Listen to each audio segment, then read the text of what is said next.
Assalamualaikum anak-anak, bertemu lagi dengan Ibu di mata pelajaran fisika. Nah, sebelum kita mulai proses belajarnya, ada baiknya kita berdoa terlebih dahulu menurut agama dan kepercayaan kita masing-masing. Nah, Ibu mau ketua kelas untuk memimpin doanya. Oke, berdoa selesai. Nah, sebelum kita masuk ke materinya, Ibu ingin absensi anak-anak terlebih dahulu. Sebelumnya apa ada yang tidak hadir? Oke, berarti semuanya hadir ya. Nah, sebelum minggu kemarin Ibu sudah menjelaskan materi mengenai gerak lurus beraturan. Apa ada yang tahu hari ini kita akan mempelajari materi apa? Nah, coba Vera, apa? Minggu ini kita akan belajar materi apa? Ya, benar sekali jawaban Vera bahwa minggu ini kita akan belajar materi mengenai gerak lurus berubah beraturan.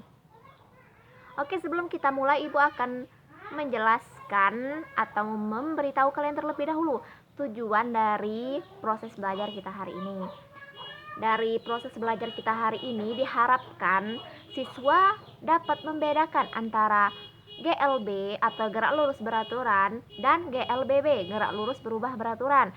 Dan tujuan yang kedua, di mana siswa diharapkan bisa mencontohkan penerapan GLBB dalam kehidupan kita sehari-hari. Oke, Ibu akan membentuk anak-anak dalam dua kelompok, di mana yang sebelah kiri kelompok 1 dan sebelah kanan kelompok 2. Oke, untuk kelompok 1 Ibu tugaskan untuk mencari contoh penerapan dari gerak lurus beraturan yang cepat dalam kehidupan sehari-hari, dan untuk kelompok 2 Ibu tugaskan untuk mencari GLBB diperlambat dalam kehidupan sehari-hari. Oke, sekedar informasi untuk anak-anak bahwa perbedaan GLB dan GLBB itu terletak pada kecepatannya, di mana pada GLB kecepatannya konstan sehingga tidak menyebabkan terjadinya percepatan. Berbeda hal dengan GLBB, di mana GLBB itu kecepatannya berubah-ubah sehingga menimbulkan adanya percepatan. Jadi perbedaan yang paling menonjol antara GLB dan GLBB itu pada GLB tidak adanya percepatan dan pada GLBB adanya percepatan. Oke, di mana GLBB itu ada dua, GLBB diperlambat dan GLBB dipercepat. Untuk mencari contoh dari GLBB dipercepat itu artinya lintasannya harus lurus, barulah dia dikatakan gerak lurus. Dan GLBB dipercepat artinya kecepatannya juga dipercepat. Begitu juga untuk GLBB diperlambat. Dia harus berada pada lintasan yang lurus dan kecepatannya juga diperlambat. Oke, Ibu kasih waktu untuk anak-anak mencari penerapan GLBB dipercepat dan GLBB diperlambat dalam kehidupan kita sehari-hari. Waktunya Ibu kasih 5 menit ya. Oke. Setelah 5 menit Ibu akan tanya salah satu perwakilan kelompoknya untuk menyebutkan contoh penerapan GLBB dalam kehidupan kita sehari-hari. Oke, waktunya sudah 5 menit. Ibu mau tanya sama kelompok 1 perwakilannya. Ayo coba sebutkan apa contoh dari GLBB dipercepat. Oke, jawaban kelompok 1 yaitu saat kita mengayuh sepeda pada lintasan turunan. Oke. Kalau kelompok 2, contoh dari GLBB diperlambat. Oke, jawaban dari kelompok 2 yaitu saat kita mengayuh sepeda pada jalan tanjakan. Oke, kita akan analisis contoh yang anak-anak sebutkan tadi.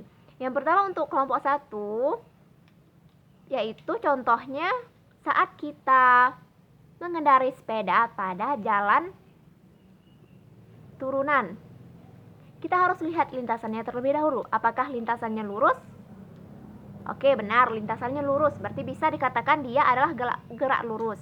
Lalu untuk memenuhi GLBB, apakah kecepatannya berubah?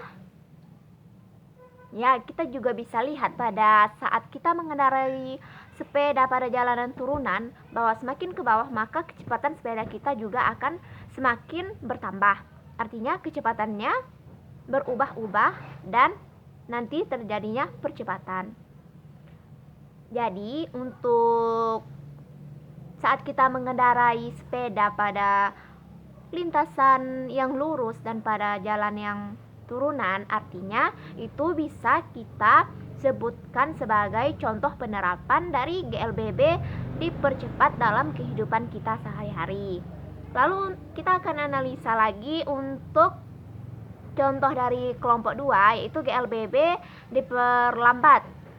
Tadi kelompok 2 menyebutkan bahwa GLBB diperlambat contohnya saat kita mengayuh sepeda pada jalan tanjakan. Artinya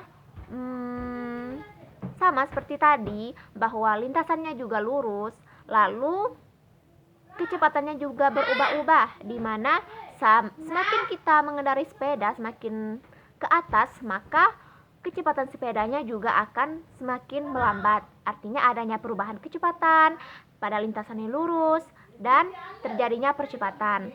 Artinya di sini saat kita mengendarai sepeda pada jalan tanjakan itu bisa kita asumsikan sebagai contoh penerapan GLBB dalam kehidupan kita sehari-hari. Oke, mungkin sampai di situ saja pembelajaran kita hari ini mengenai perbedaan GLB dan GLBB serta contoh penerapan GLBB dalam kehidupan kita sehari-hari.